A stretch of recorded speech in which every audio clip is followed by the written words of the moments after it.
വിഷ്ണു വിശാൽ എന്ന് പറയുന്ന നടനെ കുറിച്ച് കേൾക്കുമ്പോൾ നമ്മുടെ മനസ്സിലേക്ക് ആദ്യം വരുന്നൊരു സിനിമ രാക്ഷസൻ തന്നെയാണ്. തമിഴ്നാട്ടിലെ പോലെ തന്നെ ഇവിടെയും വലിയൊരു ഒരു സിനിമയായിരുന്നു.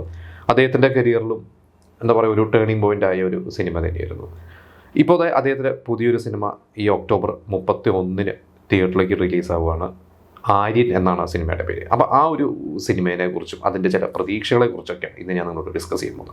2008 റിലീസായ ഒരു സിനിമയായിരുന്നു വെണ്ണില കബഡിക്കൂട്ടം.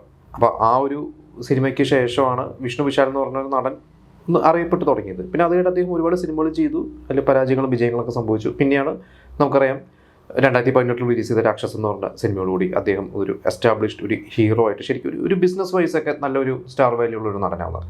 അത് കഴിഞ്ഞിട്ട് പിന്നെ അദ്ദേഹം കുറച്ച് സിനിമകളൊക്കെ ചെയ്തെങ്കിലും ചിലത് വിജയിച്ചു, ചിലത് വീണ്ടും പരാജയപ്പെട്ടു. പക്ഷെ അതിൽ ശ്രദ്ധിക്കപ്പെട്ട കുറച്ച് സിനിമകളാണ്. അതിലൊന്നാണ് FIR എന്ന് പറയുന്നൊരു സിനിമ, അതേപോലെ തന്നെ ഗാട്ടാ കുസ്തി എന്ന് പറയുന്ന സിനിമ.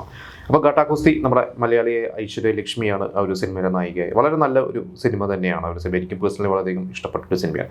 FIR എന്ന് പറയുന്നത് വേറൊരു തരത്തിൽ വേറൊരു ത്രില്ലറും കുറച്ചൊരു ടെററിസവും അങ്ങനെയുള്ള കുറച്ച് കാര്യങ്ങളൊക്കെ മിക്സ് ആയിട്ടുള്ള, അതും അതിൻ്റേതായ ഒരു ഓഡിയൻസ് അക്സെപ്റ്റ് ചെയ്ത ഒരു സിനിമ തന്നെയായിരുന്നു.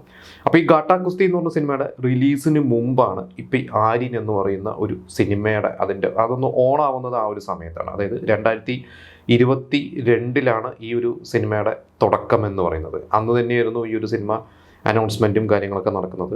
പ്രവീൺ എന്ന് പറയുന്ന സംവിധായകൻ, അദ്ദേഹത്തിൻ്റെ ആദ്യത്തെ സിനിമയാണ്. ഗൗതം വാസുദേവ മേനോൻ്റെ സഹസംവിധായകനായി പ്രവർത്തിച്ചിട്ടുള്ള പ്രവീണിൻ്റെയാണ് ഈ ആര്യൻ എന്ന് പറയുന്ന സംവിധാനം.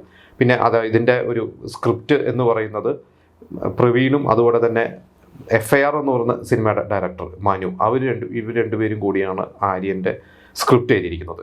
ഇതിൽ ശ്രദ്ധ ശ്രീനാഥ് അതുപോലെ തന്നെ വാണി ഭോജൻ ഇവർ രണ്ടുപേരുമാണ് ഈ ഒരു സിനിമയുടെ ഹീറോയിൻസ് ആയിട്ടുള്ളത്. പിന്നെ അതുകൂടാതെ നമ്മുടെ മലയാളിയായ മാലാപാർവതി ഈ സിനിമയിൽ അഭിനയിക്കുന്നുണ്ട്. സെൽവരാഘവൻ, നമുക്കറിയാം സംവിധായകനായിട്ട് വന്ന് എല്ലാവരുടെയും പ്രിയപ്പെട്ട ആളായി മാറി അദ്ദേഹം പിന്നീട് നടനായിട്ട് ഇപ്പോൾ ഒരുവിധം എല്ലാ സിനിമയിലും നല്ല ഗംഭീര റോളുകൾ ചെയ്യുന്നുണ്ട്. അപ്പം നമ്മളെ ബൾട്ടി എന്ന് പറഞ്ഞ സിനിമയിൽ നമ്മളിപ്പോൾ അദ്ദേഹത്തെ കണ്ടു. അദ്ദേഹം ഈ ഒരു സിനിമയിൽ ശക്തമായിട്ടുള്ള ഒരു റോള് അദ്ദേഹം ചെയ്യുന്നുണ്ട്. പിന്നെ ഇതിൻ്റെ മ്യൂസിക് ഗിബ്രാൻ, അദ്ദേഹം ഇപ്പോൾ എന്താ പറയുക അപ്കമിങ് എന്ന് പറയാൻ പറ്റില്ല, അദ്ദേഹത്തിൻ്റെതായ ഒരു സ്പേസ് ഇപ്പോൾ ഉണ്ടാക്കിക്കൊണ്ടിരിക്കുന്ന ഒരു മ്യൂസിക് ഡയറക്ടർ തന്നെയാണ്. അദ്ദേഹത്തിൻ്റെ മ്യൂസിക് പാട്ടുകളൊക്കെ കുറച്ചൊക്കെ റിലീസായിട്ടുണ്ടായിരുന്നു. എല്ലാം അത്യാവശ്യം ട്രെൻഡിങ് ആയിട്ടുള്ള പാട്ടുകൾ തന്നെയാണ്. അപ്പോൾ ഈ ഒരു സിനിമയുടെ പ്രൊമോഷൻ്റെ ഭാഗമായിട്ട് വിഷ്ണു വിശാൽ ഇവിടെ കേരളത്തിൽ എത്തിയിട്ടുണ്ടായിരുന്നു. എനിക്ക് തോന്നുന്നു വേഫർ ഫിലിംസ് ആണ് ഈ ഒരു സിനിമ തിയേറ്ററിൽ ഇവിടെ ഡിസ്ട്രിബ്യൂട്ട് ചെയ്തിരിക്കുന്നത്. DQൻ്റെ കമ്പനിയാണെന്ന് തോന്നുന്നു. എന്തായാലും ഈ ഒരു സിനിമയുടെ പേരിനെ കുറിച്ച്, അതായത് ആര്യൻ എന്ന് പറയുന്ന ഒരു പേര്, ശരിക്കും ഇതിൻ്റെ കഥ പറഞ്ഞ ശേഷം ഇതിൻ്റെ സംവിധായകൻ മറ്റൊരു ടൈറ്റിലാണ് ശരിക്കും ഇതിൽ ആദ്യം വിഷ്ണു വിശാലിൻ്റെ അടുത്ത് പറഞ്ഞത്.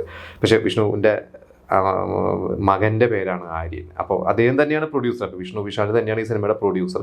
അപ്പോൾ അദ്ദേഹം സംവിധായകനോട് ചോദിച്ചു, എൻ്റെ മകൻ്റെ പേര് ഈ ഒരു സിനിമയ്ക്ക് ടൈറ്റിലായിട്ട് ഇടാൻ പറ്റുമോ എന്ന് ചോദിച്ചപ്പോൾ സംവിധായകൻ ഓക്കെ പറഞ്ഞു. അങ്ങനെയാണ് ആര്യൻ എന്ന് പറയുന്ന ഈ ഒരു ടൈറ്റിൽ. അപ്പോൾ അദ്ദേഹത്തിന് അത്രയും വളരെ പേഴ്സണലാണ് ഈ ഒരു സിനിമയും ടൈറ്റിൽ എന്നൊക്കെ പറഞ്ഞിട്ടുണ്ട്. പിന്നെ ഇപ്പോൾ രാക്ഷസൻ നമ്മൾ ഒരുപാട് അക്സെപ്റ്റ് ചെയ്തൊരു സിനിമ ആയതുകൊണ്ട് അദ്ദേഹം പറഞ്ഞു ഒരിക്കലും രാക്ഷസനായിട്ട് കമ്പയർ ചെയ്യാൻ പറ്റില്ല. കാരണം നിങ്ങൾ രാക്ഷസൻ മനസ്സിൽ വെച്ചിട്ട് ഒരിക്കലും ഇത് വരില്ല. ഇതൊരു ത്രില്ലർ സിനിമയാണ്. അദ്ദേഹം വീണ്ടും ഒരു പോലീസ് വേഷമാണ്. അപ്പോൾ നമുക്കറിയാം രാക്ഷസനിൽ പോലീസ് ഓഫീസറായിട്ടാണ്, ഇതിലും ഒരു പോലീസ് ഓഫീസർ തന്നെയായിട്ട്. പക്ഷേ അതിനായിട്ട് ഒരിക്കലും കമ്പയർ ചെയ്ത് ഇതിനെ വേറൊരു സ്റ്റാൻഡ് അലോൺ സിനിമയായിട്ട് തന്നെ കാണാൻ പാടുള്ളൂ. ആ ഒരു ഇത് മനസ്സിൽ വെച്ചുകൊണ്ട് മാത്രമേ നിങ്ങൾ തിയേറ്ററിൽ വരാൻ പാടുള്ളൂ എന്നാണ് അദ്ദേഹം പറഞ്ഞത്.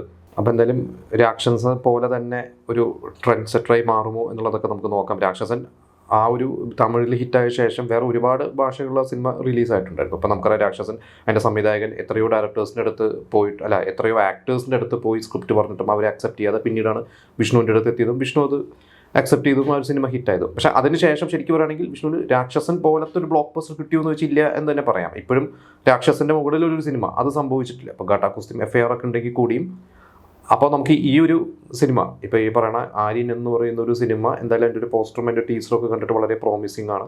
എന്തായാലും ഒക്ടോബർ 31 തിയേറ്ററിൽ എത്തുകയാണ്. നമുക്ക് എന്തായാലും തിയേറ്ററിൽ ആ സിനിമ കണ്ട ശേഷം നമുക്ക് ഇനി അതിനെക്കുറിച്ച് സംസാരിക്കാം.